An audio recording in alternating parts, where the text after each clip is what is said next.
How do you consume your Prince music in the 21st century? Where's that blank tape? Quick! Prince is on the radio. Damn! I've knocked the tabs out. Where's the sellotape? Quick! Right, tape him. Record. Damn! The DJ just talked all over the end of the track. Soon as I get some money, I'm buying this album.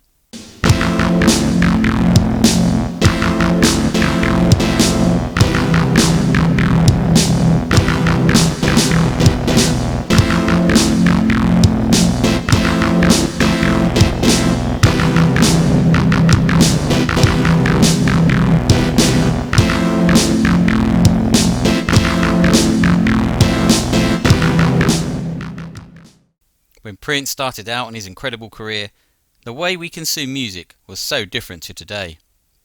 With some formats obsolete but others making a comeback, I wonder, are we now coming full circle? Back in 1978, when Prince released his debut album, For You, buying a new album and listening to it was an experience. You would purposely make the trip to the record store to buy your album, usually on vinyl. Then, once you got home, you would make time for yourself when you could be all alone and put on the record and sit and listen to it from start to finish. The whole experience of the product was part of the excitement. Reading all the liner notes and the lyrics to the songs whilst the record was playing, studying the cover art of the sleeve, it was all part of the experience. Especially in the late 1970s, when more and more bands would release gimmicks and elaborate records like ELO's Out of the Blue, for example, which came with a cardboard spaceship to make. Record collecting was a serious business, with aficionados proud of their vast libraries of LPs and singles. There was also 8-track tapes, which were popular in America and made it to the UK too, a format which played the music in a continuous loop so you didn't have to flip the tape over. However, that format became obsolete in the early 80s, replaced in popularity by the compact cassette tape. The singles chart was much more meaningful too, as you had to buy your favourite single on record or tape. And then there was the 12-inch releases, which usually included extended and remixed versions of the track, sometimes better than the actual 7-inch release.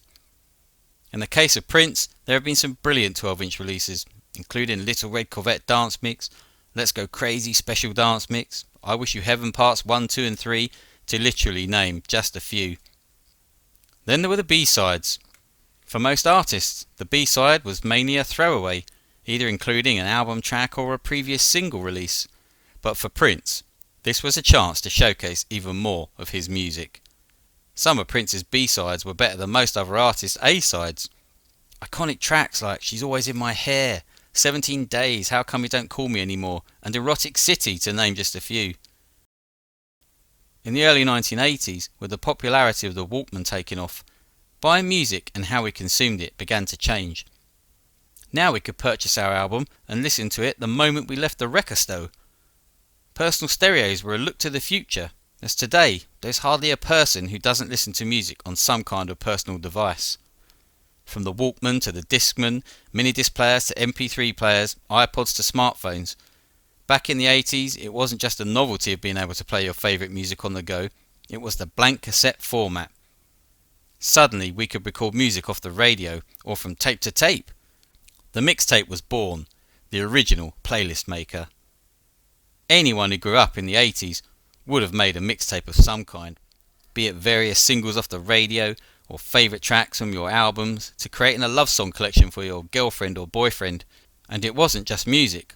All the major computer games at the time were released on cassette, with many people pirating them onto blank cassettes for friends. Although illegal, there was nothing to stop you. During the early 1980s, we also saw the birth of the compact disc, a digital optical data storage format that could hold up to 80 minutes of music. Although expensive to begin with, the CD would become hugely popular and overtake vinyl as the format of choice for consumers. Vinyl records and record players were now seen as old-fashioned and out of date, and by the late 1990s and into the early noughties, record players had mostly disappeared from shops. As more and more artists embraced the CD format, Prince's catalogue was very much a hit and miss affair, with some CDs sounding woeful in comparison to the vinyl records, Sign of the Times and Lovesexy being some of the worst offenders. There was a disclaimer on some early CDs regarding the sound difference. The music on this compact disc was originally recorded on analogue equipment, we have attempted to preserve as closely as possible the sound of the original recording. Because of its high resolution, however, the compact disc can reveal limitations of the source tape. It wasn't until new music that was created with CDs in mind that they started to sound better. But still, the argument remains to this day over which format sounds better, with many agreeing that the CD just doesn't have the dynamic range and warmness of vinyl. My own Prince collection started on cassette with the Batman album in 1989, and by the time I bought my first hi-fi with a CD player in 1993, I had bought his entire back catalogue on tape. I then started to collect them all again on CD. By then I'd got a pretty good Walkman, so I used my tape collection for when I was out and my CDs for indoors. It wasn't until the release of the mini-disc player that I finally stopped using my cassettes. Now I could transfer my CDs direct to blank discs and play them on the go. This format, however, never really took off completely, and with the modern PCs getting ever more powerful and with the birth of the iPod and iTunes offering thousands of tracks stored on one device, it was the end of the mini-disc. Although being an incredible convenient way to store all your music, there was an argument about compressed digital music compared to analog, even by Prince himself. When I got my first iPod Shuffle, it could hold a maximum of 500 songs, but after changing the bitrate in how my CDs were imported, I got a better sound than the average MP3, but cut the capacity to around 300 songs. Suddenly with iTunes I was able to have thousands of tracks in one place and create endless Prince playlists. Also though, with the birth of music streaming over the internet and music purchased over the net, something which Prince helped to pioneer, the genie was out of the bottle. File swapping and sharing between fans and friends took off like a rocket and is still going strong today. So with all this digital media and the rise of the streaming sites like Spotify and Tidal, is it the end for the physical copy? Everything today, from music to TV shows to movies, is now all on demand and streamed. There seems to be a real lack of interest now in owning a physical copy, especially with the younger generations. And I can see the attraction, the fact that it's always there at a touch of a button, the fact you don't have to worry about having physical copies clogging up your home and taking up space. But ultimately, they are missing out on the full experience, especially with music. One format that has had a resurgence over the last decade or so is the vinyl record. With many things from the 70s and 80s now seen as retro and cool, there has been a massive resurgence of vinyl, with sales rising year on year. A lot of this has been fueled by the over 40-somethings looking to recapture a little bit of their misspent youth. Most of us that age move with the changing times, replacing format after format, usually selling, giving or even chucking the previous stuff away, like records, tapes, CDs, toys and games.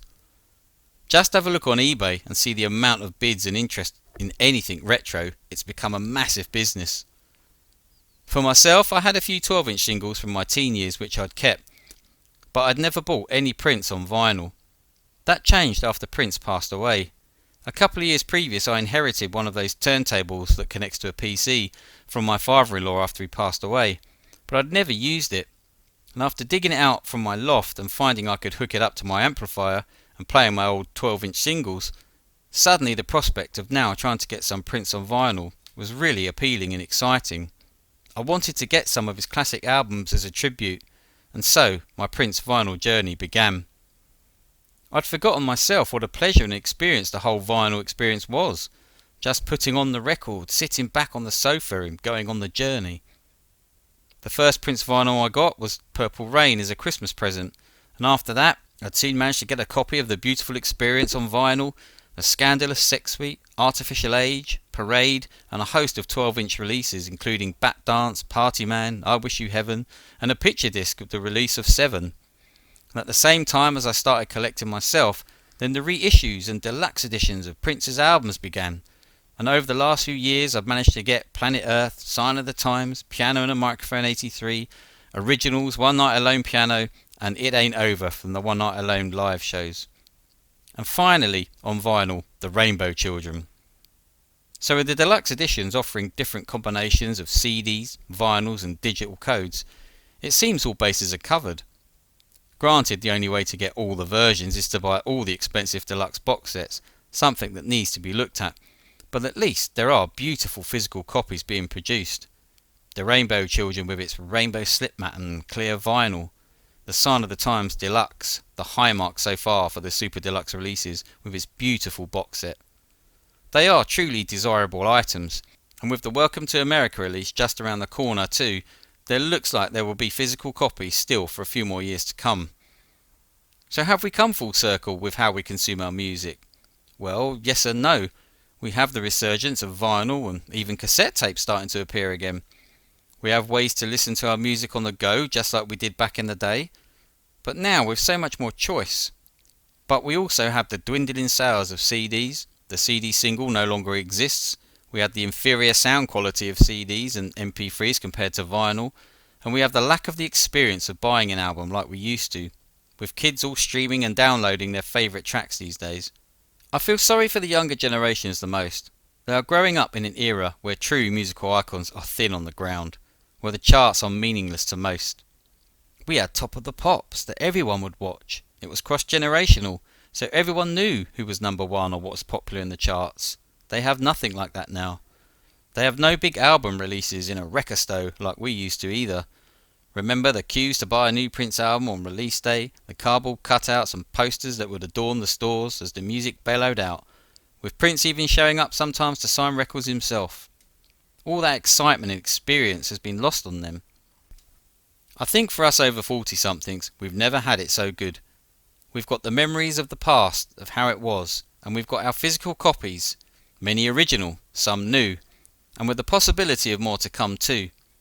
And we have the modern way of doing things, with all our music stored on our PCs and phones etc., with the ability to create endless playlists and share music with friends. It's limitless.